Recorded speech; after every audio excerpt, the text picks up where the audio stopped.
大家好，我係八姨婆，今集想同大家講下足球傳奇摩迪或者摩迪力啦，咁我叫佢摩迪啦。咁啊，啱啱咧喺葡萄牙對克羅地亞呢一場世紀大戰呢，我哋就要告別呢位傳奇啦，以為咧會走得遠些少，事關之前呢都走到亞軍同埋季軍㗎。咁啊，好多人話遺憾退場，其實八姨婆就覺得唔係嘅，我覺得係好美麗，亦都好感動嘅退場咯。啱啱見到佢嗰個樣啦，即係知道嗰個球係被判越位嘅時候，嗰下嘅笑容，嗰種嘅無奈咧，嗰種灑脱係五味陳雜嘅，真係。咁而葡萄牙對克羅地亞呢一場世紀大戰啊，係41歲嘅 C 朗，咁啊同40歲嘅摩迪。無論邊一個咧，都係當時就唔係摩迪就係 C 朗噶啦，邊個退場先呢？咁樣。咁摩迪咧係好犀利，因為佢連續2年都領軍踢足7場，有心有力4字頭嘅年紀，踢足90分鐘啊！本身可以仲加時添㗎，好無奈冇得加時，我以為睇埋加時，即係就算去到12碼我都開心啲，可以睇得幾多得幾多啦，啱唔啱啊？即係睇摩迪同埋睇 C 朗冇㗎啦嘛，係咪咁樣？即係唔玩㗎啦，下屆就真係應該係嘛？咁啊，有心有力，即係唔輸蝕得過身邊嘅後生，連啲教練都話：哇，摩迪個狀態好似後生仔咁樣。咁啊，全程走上走落，咁佢呢就參加過5屆嘅世界盃，其實好犀利啊！即係大家唔好睇小克羅地亞呢個國家啦，好多嘅戰亂啦，好早前南斯拉夫咁樣，佢哋係收穫到一個亞軍，一個季軍。當然我覺得摩迪係非常非常之大嘅功勞啦。咁真係堪稱中場藝術家或者係中場大師，即係話佢係遺憾落幕，我覺得少少，但係好完美係嘛？好完美，即係有啲感動添嘅。佢同 C 朗即係交集嗰下。咁其實摩迪咧同 C 朗啦就同年出世嘅喎，85年出世嘅。咁其實佢已經41歲噶啦，今年9月就咁 C 朗就生咗日先啦，早少少就41咁樣。佢而家仲係40嘅，摩迪就其實舊年呢先喺皇馬轉過去 AC 米蘭嘅。其實今場呢，就成班後生仔之中，佢然跑足全場，但係葡萄牙相對後生啲。但都唔係話好後生咯，但係克羅地亞嗰班就真係老將噶啦。見到佢呢狀態同體能都非常之好。嗱，而家見到一個咁傳奇嘅球星啦，佢係好犀利嘅。之前壟斷金球獎啊，壟斷咩世界足球先生啊，全部都係 C 朗、美斯、C 朗、美斯連續10年好似冇停過。係邊個可以打破到兩位王者嘅局面呢？就係摩迪啦，就係佢啊，係中場嘅藝術家，真係當之無愧。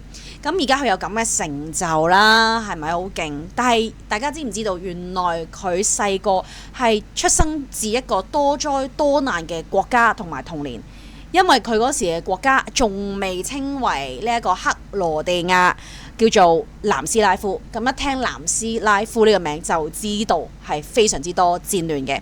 咁佢哋一家人呢，就係喺一啲村裏邊呢一啲生活啦，咁樣我哋統稱譬如話鄉下咁樣啦嚇。咁佢嘅爹哋媽咪亦都唔係咩足球員或者係啲乜嘢，而係呢針織廠度返工嘅啫。咁其實呢，佢係一個放羊嘅男仔嚟㗎，係咪叫牧羊童啊，放羊童啦，咁樣周山跑，會唔會就係因為咁練到佢咁精壯呢？咁樣咁之後嘅事大家都會有印象，就係克羅地亞獨立戰爭爆發啦。咁而佢嘅 grandfather 啦，佢哋屋企附近啦，就俾咧塞爾維亞嘅叛軍咧處決，係啦。咁所以咧，佢哋成家人咧係冇晒啊，流離失所，燒毀晒。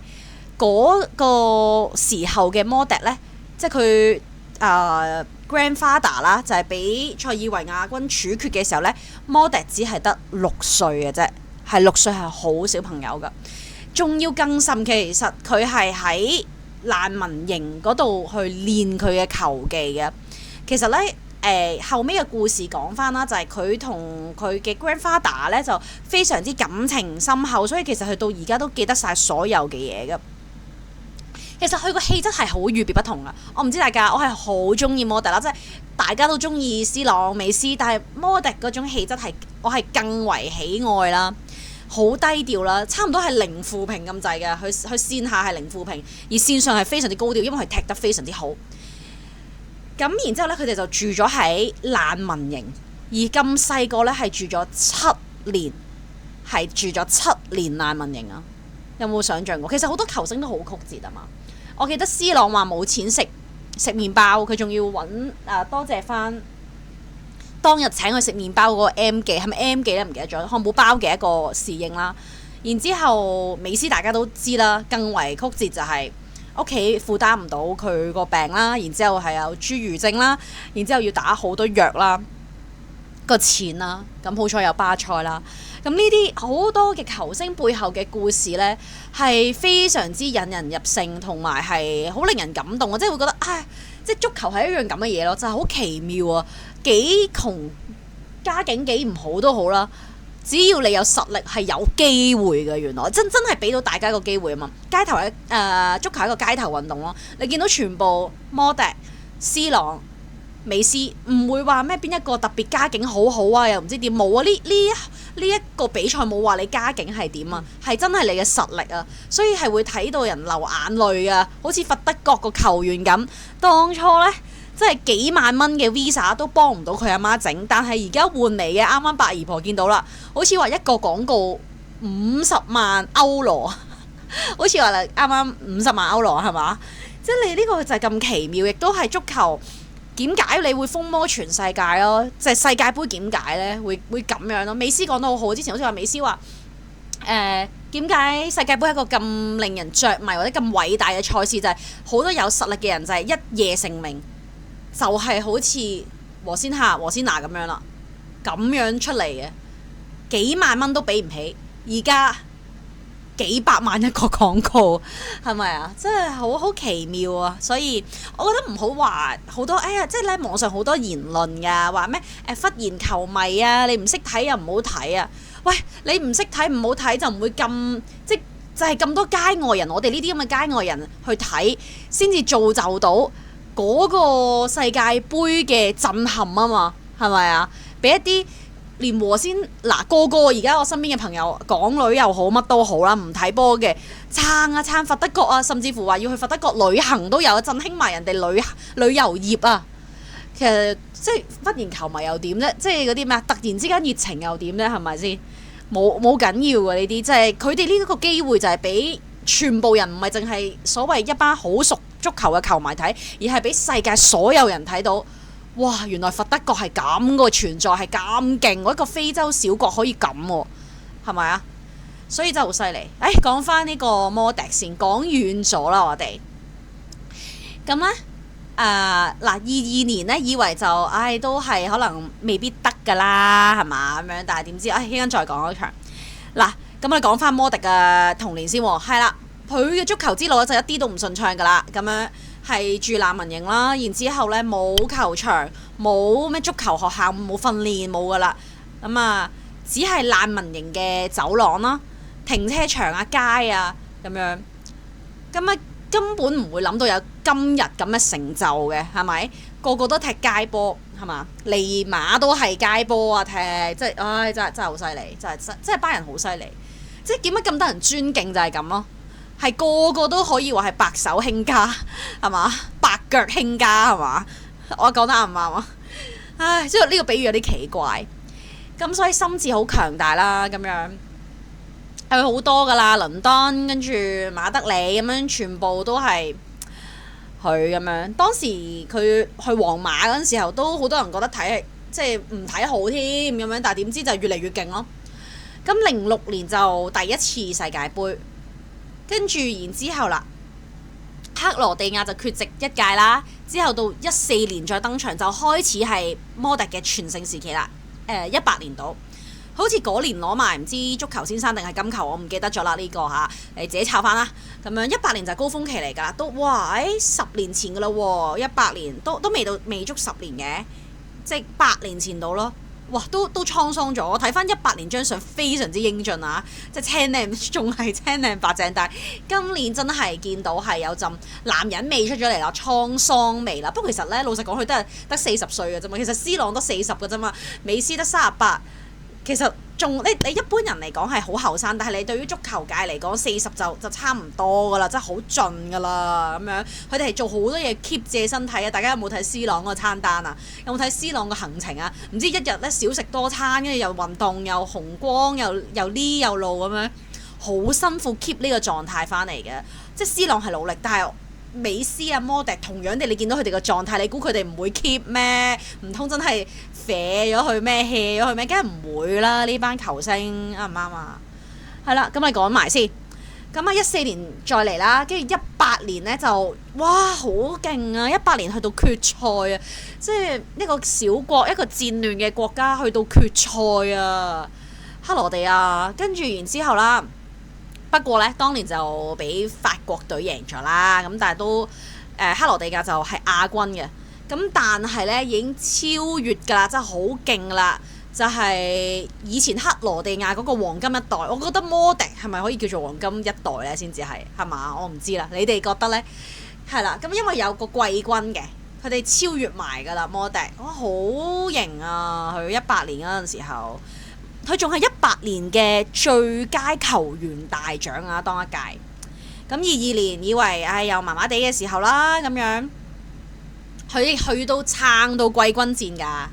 佢上屆撐到去季軍啊，點知今屆就係32強咯，係嘛？大家會睇好摩迪可以行遠多少少咁樣。雖然冠軍大家都覺得好似好難咁樣。咁季軍戰呢，就擊敗咗摩洛哥，都係一個安慰獎啦，咁樣。咁26年今年啦，咁第5屆啦係摩迪嘅，亦都再度出征啦。面對葡萄牙呢，哇！呢一場比賽大家我之前講過啦，非常之好睇啦。嗰個咁具爭議性嘅裁決，亦都令呢場波有一啲遺憾啦，係咪？咁但係你睇你點睇咯，即係絕對嘅電腦話有就有咁樣，但係啲人情味咁樣，但係喺兩邊咯，睇下你點睇啦。有啲人覺得太不近人情啦吧？係咪啲頭髮或者啲咩風吹草動掂到嗰個波個晶片 sense 到咁樣？咁有啲人就覺得，都係真係再公平好多，係咪呢？咁樣？但係公平嗰個補時都補得好多。其實好大可能啦，我覺得好大可能噶啦，係呢一位中場藝術家啦嘅最後一戰㗎啦，喺世界盃裏邊，咁全部咧都係同佢擁抱啦。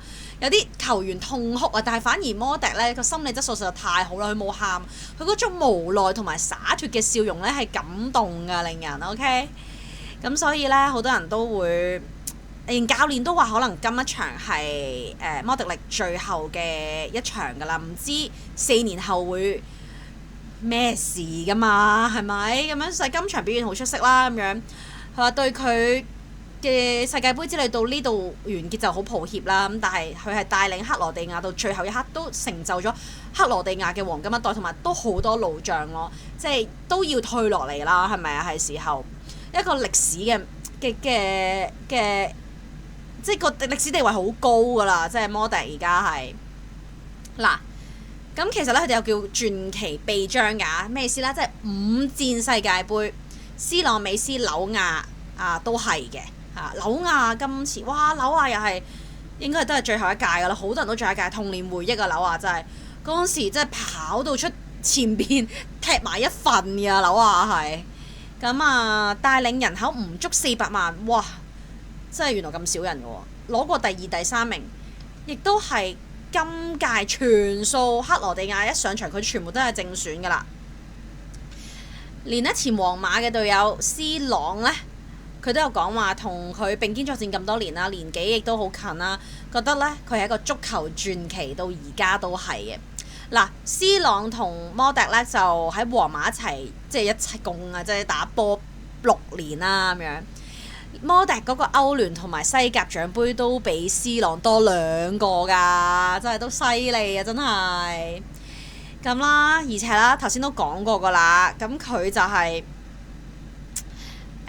壟斷咗，即係C 朗同埋美斯壟斷金球獎嘅年代嗰10年啊，好似係咪10年呢？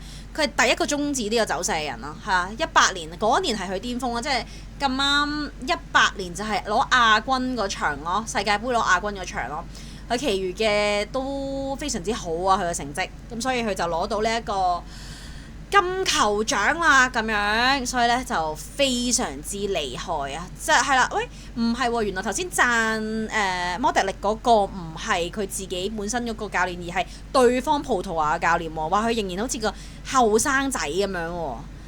係啊，咁就非常之犀利啦！咁都好大機會係最後一場㗎啦。咁唔知大家又覺得點樣呢？原來佢個故事係咁傳奇喎，即係細個係喺難民營同埋戰火之中成長，仲要佢嘅屋企人啦，應該係咁就係被處決過喺戰亂之中。咁所以呢，即係活得咁即係後尾佢活得咁精彩同埋咁有成就呢，真係好令人感動啊！好啊，真係好犀利，好犀利！即係望到個故事，望到佢琴日嗰場嘅發揮，都非常之感動。我係差唔多我都想搜羅翻佢一張球嘅卡嘅，係啦，我可能會有或者想買翻佢件波衫咯，係啊，好感動啊，咁樣係啦。咁我哋今集呢講呢個摩迪嘅故事啦，就嚟到呢度啦。咁我相信琴日有睇比賽嘅人都會覺得，哇！真係啦，我琴日先出咗條片講話，喂，係咪最好睇嘅一個比賽啊？26年世界盃，但係唔係喎。另外嗰場都好堅喎，阿根廷對佛得角，哇！即係本身呢，克羅地亞嗰場已經心都跳晒出嚟，但係嗰場更加跳到盡出嚟。我心諗唔係啊嘛，唔會真係佛得角贏啊嘛咁樣喎，即係冇理由。哇！美斯由開頭散步變到勁緊張咯，大家望唔望到啊？唉，真係好多嘅足球傳奇，世界盃亦都有非常之多嘅故事。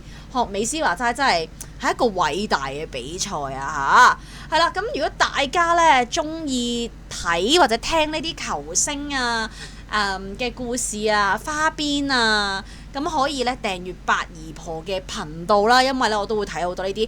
老豆，我再講多次，睇波我又唔好識睇㗎啦，球員嘅技術亦都唔係話好識去評㗎啦，咁不專業點評下，唉咁樣啦。好，如果中意呢條片嘅朋友，記住俾個 like、comment 同埋 share 同埋 subscribe 啦。最緊要呢係訂閱我八姨婆嘅頻道，咁就可以接收到最快最新嘅社會熱話啦、足球嘅故事啦。我唔會講點評啦，係足球員嘅故事啦，同埋呢唔同嘅新聞嘅分析嘅。咁最緊要呢就可以 comment 啦，因為呢你哋全部 comment 呢我都係會睇嘅。你哋又點睇？摩迪咧呢個球員呢，係咪你哋最中意嘅一個球員呢？咁佢係我好中意一個球員咯。跟住然之後，原來佢嘅背後嘅故事係咁樣嘅，有冇感動你哋呢？咁呢，記住留言話我知，全部 comment 我哋都會睇嘅。我下條片再同大家傾，咁我哋下次就講呢個佛得角對阿根廷啊。好，下條片再見，拜拜。